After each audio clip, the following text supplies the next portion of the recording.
Hi అండి, అందరికీ నమస్కారం. వాస్కో డగామా రైల్వే స్టేషన్ గోవా యొక్క మెయిన్ రైల్వే స్టేషన్ అండి ఇది. ఈ రైల్వే స్టేషన్ నుంచి బస్ స్టాప్ అయితే పెద్ద దూరం అయితే కాదు, నడుచుకుంటూ వెళ్ళిపోవచ్చు. బస్సు అయితే రెడీగా ఉంది. టికెట్ తీసుకుని బస్సు అయితే ఎక్కాము. లోపలికి వచ్చి చూస్తే బస్సు అంతా ఖాళీగా ఉంది కదని ముగ్గురం 3 విండో సీట్లు అయితే వేసుకుని కూర్చున్నాము.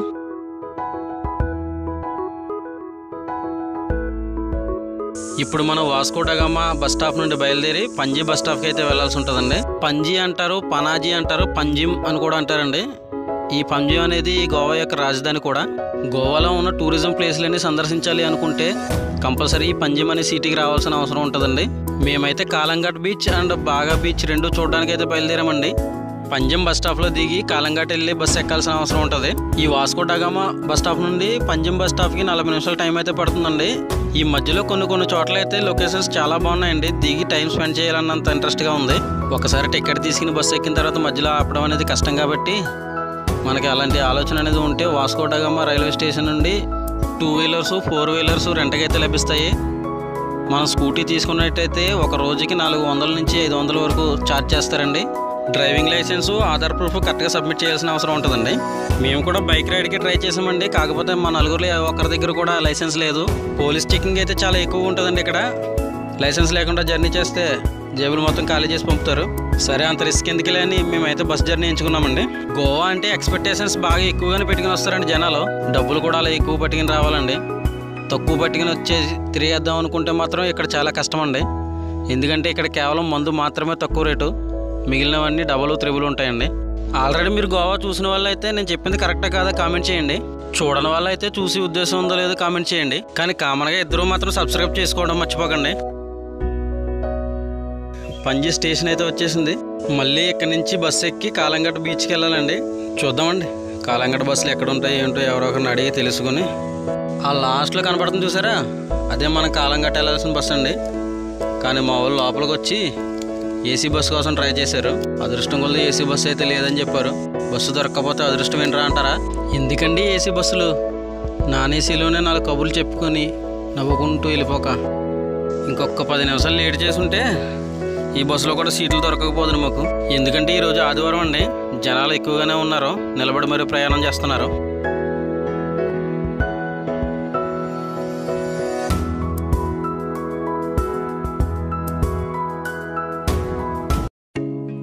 కాలంఘాట్ బీచ్లో అయితే చేరుకున్నామండి.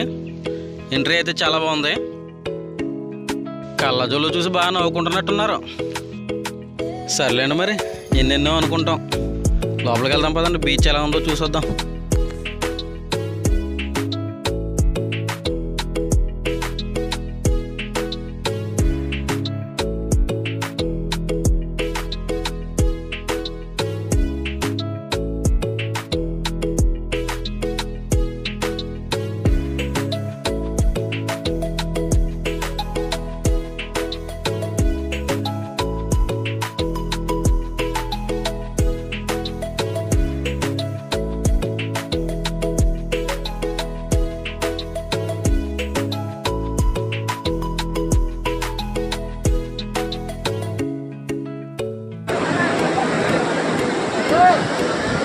Hi friends, welcome to Goa.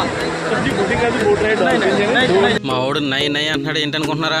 బీచ్లో చాలా మంది మీకు రూములు కావాలా, వాటర్ యాక్టివిటీస్ ట్రై చేస్తారని చాలా మంది అడుగుతారండి.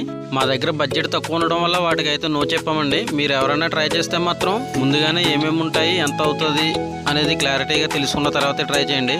ఎందుకంటే ఇక్కడ చాలా మౌలి జరుగుద్దండి. మా వాళ్ళు ముగ్గురు ఆటకు బయలుదేరారండి. నాకేమో బ్యాగ్ అప్ చెప్పి ఫోన్లు పర్సులు ఇందులోనే ఉన్నాయి, జాగ్రత్తగా చూడన్నారు. మా బావ అయితే మళ్ళీ చెప్తున్నాడండి, వీడియోలు తర్వాత తీసుకుంది కానీ బ్యాగ్ చాలా జాగ్రత్తగా చూడు బాబు అని. ఎందుకంటే ఇక్కడ చాలా జాగ్రత్తగా ఉండాలండి, దొంగతనాలు చాలా ఎక్కువ జరుగుతాయి.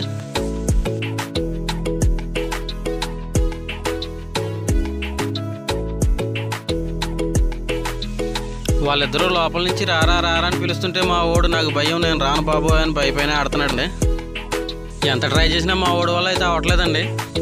సర్లే, పైన ఉంటున్నావు కదా, నువ్వు బ్యాగ్ పట్టుకో అని చెప్పేసి మా ఓడికి బ్యాగ్ తగిలించి నేను కూడా లోపలికి బయలుదేరానండి. మరి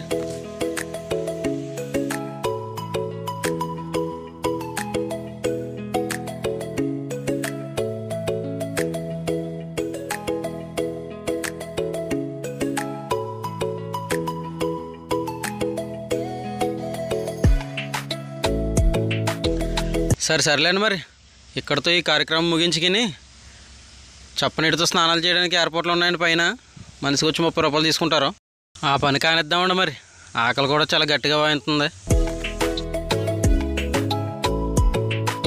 వెళ్ళే ముందు లాస్ట్లో సెల్ఫీ తీసుకుని ఫ్రెష్ అప్ అయ్యి భోజనాల మీద అయితే పడ్డామండి. చాలా ఆకలి మీద ఉన్నాం కదా, గోవాలో చేపల భోజనం చాలా ఫేమస్ కదా అని ఆర్డర్ చేసామండి. ఇదేమో రేపొట్టు కూర, ఉడకబెట్టిన క్యాబేజీ, ఒక కానాగంతల ఫ్రై, ఎర్రనీళ్ళు ఇచ్చాడండి. మరి నేనైతే ఇప్పుడు తాగలేదు. ఈ రెండు మీకు తెలిసినవే కదండి. ఇదైతే ములంకాడ పచ్చిరొయ్యలండి. ఇది మాత్రం డిఫరెంట్గా ఉందండి. నేనైతే ఫస్ట్ టైము ఇది చూడడం కూడా తప్పని పరిస్థితుల్లో తినాల్సి వచ్చిందండి. ఆకలి రుచి అరదని పెద్దలు ఊరికే అంటారేంటి. తినేసి ఓ పావుగంట కూర్చొని మళ్ళీ బీచ్లోకి బయలుదేరామండి. ఈసారి కాలంగట్ బీచ్ నుండి బాగా బీచ్కి నడుచుకుంటూ ప్రయాణం మొదలుపెట్టామండి. గోవాలో ఎంజాయ్మెంట్ అంటే ఈ గొడుగుల్లోనే ఉంటుందండి ఎక్కువగానే.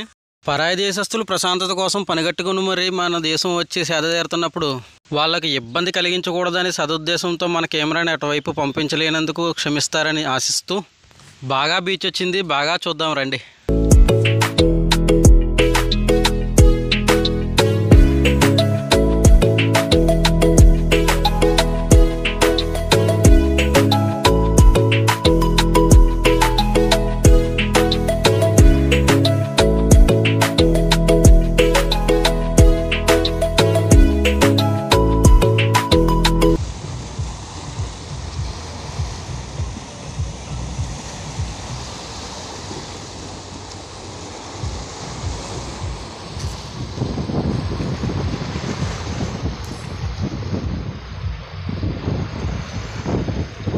ఇక్కడ సన్సెట్ అయ్యింది అంటే అక్కడ డీజే స్టార్ట్ అయినట్టు. పదండి ఒక సిందేద్దాం.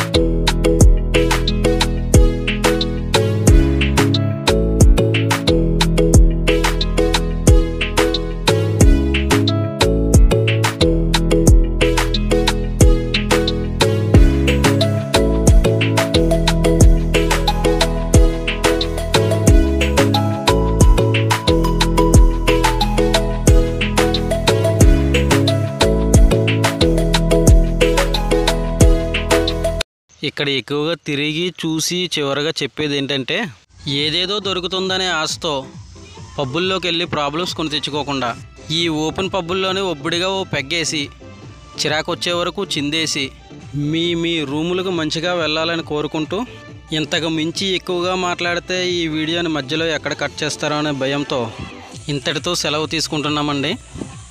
Tata, bye bye.